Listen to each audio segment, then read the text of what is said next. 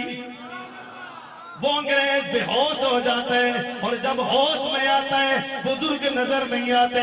وہ اپنے ان علماء سے پوچھتا ہے جنہوں نے اسے کلمہ پڑھایا تھا، جن سے اس نے سوال کیا تھا کہ مجھے یہ بات سمجھ نہیں آ رہی ہے. اور جب ہوش میں آتا ہے پوچھتا ہے، بولو وہ بزرگ کدھر گئے؟ کہتے ان کا تو کوئی پتہ نہیں ہے، لیکن تجھ سے پوچھتے گئے کہ تجھے کیا ہو گیا تھا؟ کہا جو 3 سال سے تجھ سے سوال کرتا رہا وہ میرے اس بزرگ نے 1 سیکنڈ میں حل کر دیا ہے. یہ وہی میری پیالی ہے جس میں یوکے میں رہ کے چائے پیتا تھا. آج پتہ چل گیا اگر یہ اس دور کا بزرگ اتنے سیکنڈوں میں وہ لا سکتا ہے تو آصف بن برخیا بھی تخت بلقیس کو لا سکتا ہے. نگاہ ولی میں وہ تاثیر دیکھی بدلتی ہزاروں کی تقدیر دیکھی. اللہ عمل کی توفیق عطا فرمائے.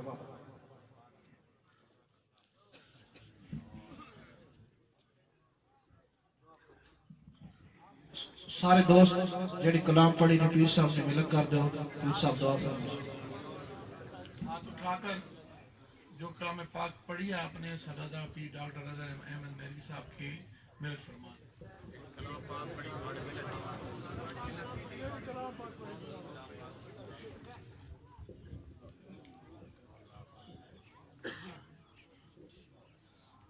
بسم اللہ الرحمن الرحیم. نحمده ونصلی علی رسول الکریم. اما بعد فاعوذ باللہ من الشیطان